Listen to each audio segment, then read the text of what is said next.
Hello दोस्तों, आज work energy power chapter का हमारा लेक्चर नंबर 7 होने वाला है। इस लेक्चर में हम लोग आगे के पढ़ाई को कंटिन्यू करेंगे। इससे पहले लेक्चर नंबर 6 में हमने ये देखा था कि किसी वेरिएबल फोर्स का वर्क हम कैसे कैलकुलेट करते हैं। तो हमने देखा था, उससे पहले पढ़ा था कि वेरिएबल फोर्स यानी कि और कांस्टेंट फोर्स, ये दोनों क्या होते हैं, किसे कहेंगे, कब फोर्स को कहेंगे कि ये कांस्टेंट फोर्स है, कब फोर्स को बोलेंगे वेरिएबल फोर्स है। फिर हमने देखा था कि कांस्टेंट फोर्स का वर्क कैसे निकालते हैं, तो उसका फॉर्मूला था F डॉट एस या फिर F इंटू एस पैरेलल या फिर F पैरेलल इंटू एस, है ना। तो इस तरीके से हम कोई भी फार्मूले से आप इस्तेमाल करके कांस्टेंट फोर्स का वर्क निकाल सकते हो। फिर हमने बात किया था कि वेरिएबल फोर्स का अगर आपको वर्क निकालना हो तो उसके लिए आप क्या करते हैं, फोर्स आपको दे रखा होगा वेरिएबल, किसी का फंक्शन दे रखा होगा, फंक्शन किसका दे रखा होगा नहीं मालूम, हो सकता है पोजीशन पर डिपेंड कर रहा हो फोर्स, या फिर हो सकता है टाइम पर डिपेंड कर रहा हो। तो जिस तरीके से वेरी कर रहा होगा उस कंडीशन में हम इंटीग्रेशन करेंगे और इंटीग्रेशन करके हम वेरिएबल फोर्स का वर्क निकालते हैं। तो पिछले लेक्चर में हमने एक क्वेश्चन भी किया था वेरिएबल फोर्स के वर्क निकालने के ऊपर, है ना। आज हम उसी को कंटिन्यू करने वाले हैं लेक्चर नंबर 7 में। तो चलिए शुरू करते हैं। तो हम लोग आज वेरिएबल फोर्स के वर्क के बारे में ही कुछ आगे बात करेंगे, है ना। तो चलिए देखते हैं। तो अगर हम बात करें, मान लीजिए एक फोर्स है, एग्जाम्पल एक ले लेते हैं कि मान लीजिए आपको एक फोर्स दे रखा है F बराबर 3x आई कैप, ये फोर्स वेक्टर है, प्लस 4y जे कैप। मतलब ये जो फोर्स है, ये फोर्स ना ही x में है और ना y में है, मतलब ये दोनों में है, केवल x में और केवल y में नहीं है, वो दोनों एक्सिस में। मतलब एक फोर्स ऐसा फोर्स है जिसका दो कंपोनेंट है, एक कंपोनेंट है x में 3x आएगा इसका वैल्यू, और y में इसका कंपोनेंट कितना है 4y। तो ये फोर्स का दो कंपोनेंट हो गया। अब मान लीजिए आपसे ये बोला गया कि पार्टिकल को यहाँ से उठा करके, ये पोजीशन मान लीजिए A है, इस ब्लॉक को इस फोर्स के अगेंस्ट, मतलब इस फोर्स के इन्फ्लुएंस में मूव करते करते ये यहाँ से यहाँ पहुँचा, A से B पहुँचा। तो A से B पहुँचने में इस फोर्स का कितना वर्क होगा आपसे ये पूछा गया। अब A और B क्या है ये निकाल देखते हैं। तो A का मान लीजिए कोऑर्डिनेट आपको दे रखा है 2, 3, 1, और B पॉइंट का जो कोऑर्डिनेट है वो है कितना, मान लेते हैं 1, -1, 6 सपोज दैट। तो ये है, ठीक है। तो इनिशियल पोजीशन इसका A था और फाइनली हम इसको कहाँ लेकर गए, B पर। तो A से B लेकर जाने में इस वेरिएबल फोर्स का कितना वर्क होगा, यही हमसे पूछा गया है। तो क्वेश्चन है A से B लेकर जाने में find out work done by force F, ये निकालना आपको। तो देख कर कहीं पता लग रहा है कि यहाँ पर फोर्स जो है वो कांस्टेंट नहीं है, वो डिपेंड कर रहा है किस पे, पोजीशन पे। x कोऑर्डिनेट कितना है, y कोऑर्डिनेट कितना है, उसके अकॉर्डिंग फोर्स वेरी कर रहा है। तो वेरिएबल फोर्स का वर्क हमें लिखना है बेसिकली। अब वेरिएबल फोर्स का वर्क कैसे लिखते हैं देखते हैं, है ना। तो हमने ये देखा था कि अब जब भी आपको वेरिएबल फोर्स का वर्क लिखना हो तो आप क्या करोगे, इंटीग्रेशन करोगे। इंटीग्रेशन करने का मतलब जोड़ना। किसको जोड़ते हैं आप, स्मॉल वर्क को जोड़ते हो। तो स्मॉल वर्क कैसे लिखते हो, फोर्स इंटू स्मॉल से डिस्प्लेसमेंट में वर्क लिखते हो आप, और उस स्मॉल वर्क को सभी को क्या करते हो आप, जोड़ते हो। तो बेसिकली सिंपल आपका एक्सप्रेशन बनेगा total work equal to integration of small work. अब स्मॉल वर्क हम कैसे लिखते हैं, स्मॉल वर्क लिखते हैं F डॉट ds। ये F क्या है, F है जिस फोर्स का वर्क हमें निकालना है, हमें यहाँ पर फोर्स F का निकालना वर्क। और ds क्या है, स्मॉल डिस्प्लेसमेंट में आपको पहले वर्क निकालना है, स्मॉल वर्क, ये हो गया स्मॉल वर्क, और इसी स्मॉल वर्क को जोड़ना है, ठीक है। तो हमें क्या मिलेगा, टोटल वर्क। अब देखिए, अब ये जो डिस्प्लेसमेंट हुआ है dx, अब ds किधर हुआ है, किस डायरेक्शन में, जिस डायरेक्शन फोर्स लग रहा होगा उस डायरेक्शन हुआ होगा। तो फोर्स का डायरेक्शन मान लीजिए A से B है, तो इस डायरेक्शन में ये हुआ होगा मान लीजिए displacement. So this is ds vector, small displacement. अब ये अगर स्मॉल डिस्प्लेसमेंट हुआ है तो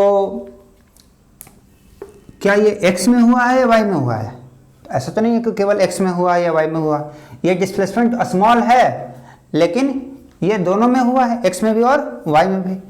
तो मान लेते हैं कि x में कितना चला, x में चला dx और y में कितना चला, y में चला dy। तो ये जो स्मॉल डिस्प्लेसमेंट ds आप देख रहे हो, ये ds डिस्प्लेसमेंट को क्या लिख सकते हैं कि ds vector equal to dx displacement along x axis यानी कि i cap plus dy j cap, है ना। तो हम क्या लिख सकते हैं, लिख सकते हैं फोर्स जो आपको दे रखा है, फोर्स कितना है आपका, फोर्स है 3x i cap plus 4y j cap, और आपको डिस्प्लेसमेंट आपको दे रखा है कितना, स्मॉल डिस्प्लेसमेंट की अगर हम बात करें तो dx displacement along i cap plus small displacement along y axis dy किधर, along j cap. So force मालूम है, स्मॉल डिस्प्लेसमेंट मालूम है, तो इसमें कितना स्मॉल वर्क किया गया होगा आप स्मॉल वर्क लिख सकते हो dw। तो dw आप कैसे निकालते हो, f डॉट s करते हो आप, ये करते हो ना, स्मॉल है तो स्मॉल डिस्प्लेसमेंट। तो इसी को f डॉट ds का वैल्यू हम यहाँ पर लिखना चाहते हैं। कैसे करेंगे, फोर्स वेक्टर मालूम है, डिस्प्लेसमेंट वेक्टर मालूम है, तो आप दोनों का डॉट प्रोडक्ट कैसे करते हो, i को i से गुना करते हो, j को j से गुना करते हो। अगर k रहेगा तो k को k से गुना करेंगे, लेकिन यहाँ पर k वाला एग्जाम्पल नहीं है, अगर रहता तो हम करते। ये तो एक एग्जाम्पल है जहाँ पर केवल i और j है, ठीक है। तो देखते हैं इसको आगे क्या लिख सकते हैं, ये हो जाएगा integration of f dot ds। f हो गया क्या, f का दो कंपोनेंट है, एक i कैप में और j कैप में, तो ये हो गया कितना 3x इंटू डिस्प्लेसमेंट कितना dx, ये हो गया प्लस इंटीग्रेशन। इंटीग्रेशन आप बाद में भी कर सकते हो, हम पहले एक ही साथ लिख लेते हैं, ठीक है। अच्छा, तो हमने i को i से गुना किया तो 3x इंटू डी एक्स हो गया, प्लस फिर इसको इससे j को j से गुना करेंगे तो 4y इंटू डी वाई हो जाएगा, तो ये हो जाएगा 4y इंटू डी वाई। सो ये वैल्यू आ गया किसका, f डॉट डी एस का, ठीक है। अब देखिए ये इंटीग्रेशन में दो टर्म है तो हम इसको दोनों को अलग अलग कर सकते हैं, हाँ। तो ये हो जाएगा 3x dx plus 4y dy, integration हो जाएगा, ठीक है। अब देखिए आपको जो लिमिट रखना है यहाँ पर किसका लिमिट रखेगा, x का कि y का, यहाँ पर x है, कौन वेरिएबल है, x वेरिएबल है, तो यहाँ पर ये जो वेरिएबल है ना dx के साथ जो लिखा हुआ है x, इसी का x हमें लिमिट रखना है यहाँ पर। तो x का लिमिट कहाँ से कहाँ रखेंगे बताइए, तो x का वैल्यू आप देखिए कहाँ से कहाँ गया, a से b गया है, तो a से b जाने में x कहाँ से कहाँ वेरी कर रहा है, तो a पे x का वैल्यू कितना था 2, तो 2 से कितना चेंज किया, b पे गया तो b का वैल्यू, b पर x का वैल्यू कितना है 1, तो 2 से 1, इस तरीके से, ठीक है। उसी तरीके से यहाँ पर जो लिमिट रखेंगे किसका रखेंगे, y का, तो y का लिमिट कहाँ से कहाँ चेंज कर रहा है, पहले था 3 पर और फिर कहाँ चला गया -1 पे, तो पहले था y बराबर 3 पर, उसके बाद चला गया y बराबर -1 पे। तो अब आप बताइए कि इसका इंटीग्रेशन करके जो कितना आएगा, इंटीग्रेशन है ना, हम जानते हैं कितना आएगा 3 इंटू 3 कॉन्स्टेंट है, 1 निकल गया, x का इंटीग्रेशन कितना हो जाएगा x² 2, ठीक है, और लिमिट हम रख लेंगे 2 से 1 प्लस ये कितना हो गया 4 कांस्टेंट हो गए बाहर, और y का इंटीग्रेशन कितना हो जाएगा y² 2, और लिमिट कहाँ से कहाँ रखना है 3 से -1, इस तरीके से। तो जब आप लिमिट रखोगे तो इसका वैल्यू कैलकुलेट करके कितना आएगा, ये होगा 3 इंटू 3/2, ये कांस्टेंट है, और ये हो गया 1 का स्क्वायर माइनस 2 का स्क्वायर, 1 - 4 यानी कितना -3, प्लस ये कितना हो जाएगा 4/2, तो 4/2 यानी कि 2 बन गया, और फिर -1 का स्क्वायर यानी कि 1, और फिर -3 का स्क्वायर 9। तो ओवरऑल यहाँ से कितना आ जाएगा, यहाँ से जब आप सॉल्व करोगे तो इसका वैल्यू आ जाएगा -9/2 एक्स में इतना वर्क हुआ प्लस वाई में कितना वर्क हुआ, तो वाई में वर्क हुआ -8 × 2 यानी कितना -16।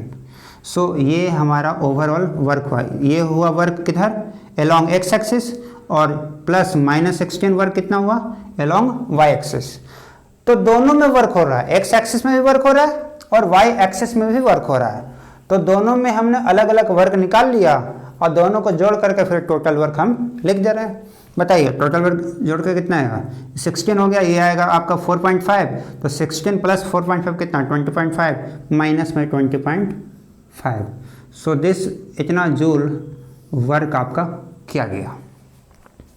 ठीक है, तो इस क्वेश्चन में हमने देखा कि अगर कोई वेरिएबल फोर्स है और वेरिएबल फोर्स मान लीजिए केवल x में नहीं है और न केवल y में है, अगर उसके पास कुछ x का भी कंपोनेंट है और y का भी कंपोनेंट है, मतलब कि x में भी फोर्स लग रहा है और y में भी लग रहा है, तो उस केस में इस फोर्स का अगर हमें वर्क निकालना है तो हम क्या करेंगे, दोनों कंपोनेंट का हम अलग अलग वर्क निकाल लेंगे। मतलब Fx बोले तो फोर्स का x कंपोनेंट का अलग वर्क निकालेंगे और फोर्स का y कंपोनेंट का वर्क अलग निकालेंगे। दोनों का वर्क अलग अलग निकाल करके फिर दोनों को जोड़ देंगे, आपको मिल जाएगा टोटल वर्क। तो चाहे ये सवाल हो या कोई भी सवाल हो, अगर मान लीजिए किसी दूसरे सवाल में k कैप भी आ जाए तो उसमें क्या करेंगे फिर, उसके लिए बस एक जनरल तरीका मैं लिख देता हूँ यहाँ पर, है ना, आप इसी को फॉलो करिएगा कि जब भी आपको कोई वेरिएबल फोर्स का वर्क निकालना हो तो आप बस इसी नियम को फॉलो करिएगा। क्या नियम क्या है, देखिए, work done equal to integration of Fx dx plus integration of Fy dy plus integration of Fz dz। अब ये क्या है, अगर कोई फोर्स ऐसा है वेरिएबल फोर्स जिसमें x कंपोनेंट भी दे रखा है, y कंपोनेंट फोर्स का दे रखा है और z कंपोनेंट भी है, तो फोर्स का तीनों कंपोनेंट का जो वर्क है वो अलग अलग लिखेंगे और सारे एक्सिस के अलोंग जो वर्क होगा वो निकाल करके हम सारे वर्क को क्या कर देंगे, जोड़ देंगे। तो ऐसा जोड़ने से क्या मिलेगा हमारे को, टोटल वर्क।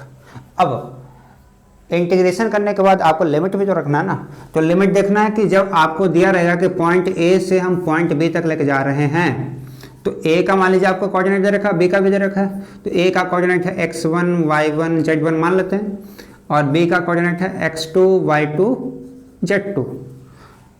तो इनिशियल से फाइनल जो कोऑर्डिनेट चेंज कर रहा है वही आपको लिमिट में रखना है।